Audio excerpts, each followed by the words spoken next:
गरीब भाई की अमीर बहन। किशोर और पिद्दी दो भाई बहन थे। पिद्दी बहुत खर्चीले स्वभाव की थी। वो जितना कमाती अपने ऐशो आराम में पैसे उड़ा दिया करती। लेकिन किशोर समझदार था, घर को साथ लेकर चलना जानता था। अपनी बहन के जितना कमाता तो नहीं था, लेकिन फिर भी वो किसी तरह घर का खर्च चला लेता था। एक दिन पिद्दी किशोर से कहती है, किशोर, तुम थोड़ा ज्यादा क्यों नहीं कमाते? मेरे दोस्त रोज मेरा मजाक उड़ाते हैं। अरे बहन, मैं कोशिश तो कर रहा हूँ। अच्छा सुनो, अगले महीने रक्षाबंधन है, मुझे सोने का हार चाहिए, इससे कम कुछ भी ना लूंगी।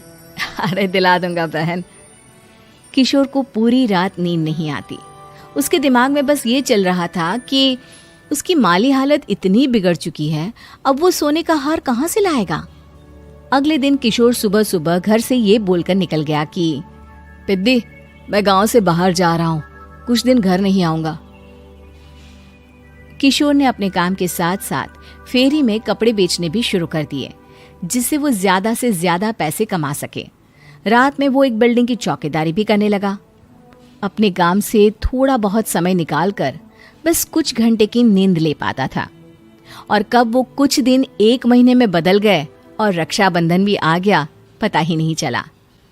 लेकिन किशोर अभी तक घर वापस नहीं लौटा। जहां वो काम करता था, पिद्दी के नाम का गुल्लक रखा हुआ था। किशोर ने उस गुल्लक को फोड़ा और सारे पैसे इकट्ठा करके एक सोने का हार खरीद लिया। घर में पिद्दी किशोर का इंतजार कर रही थी। तभी किशोर आता है। कहाँ चले गए थे? 4 दिन का कहा था और 1 महीने से पता नहीं कहाँ गायब हो गए थे।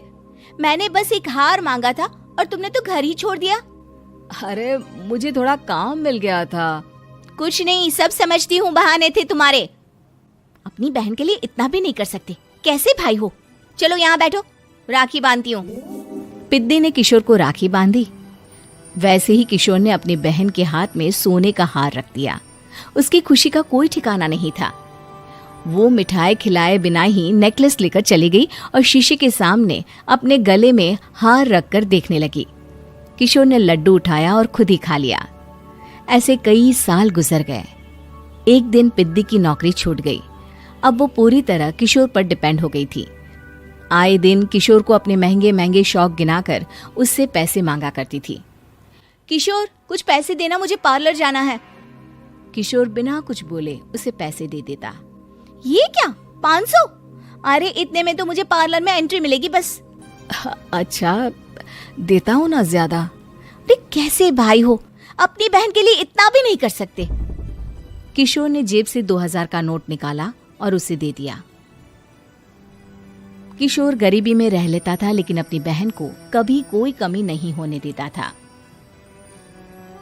बेटा, पिद्दी तुम्हारी बहन है, उसे कभी किसी चीज की कमी मत होने देना और उसका ध्यान रखना, क्योंकि भाई का फर्ज होता है अपनी बहन का ध्यान रखना।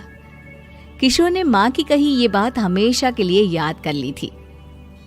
शायद माँ की इसी बात की वजह से किशोर पिद्दी की हर जिद पूरी करता चला आ रहा था।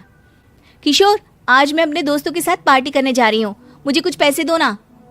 किशोर पिद्दी को समझाता है, लेकिन पिद्दी नाराज होकर चली गई और अपने कमरे में सुबक सुबक कर रोने लगी। किशोर अपनी जेब से कुछ पैसे निकालता है और पिद्दी को दे देता है।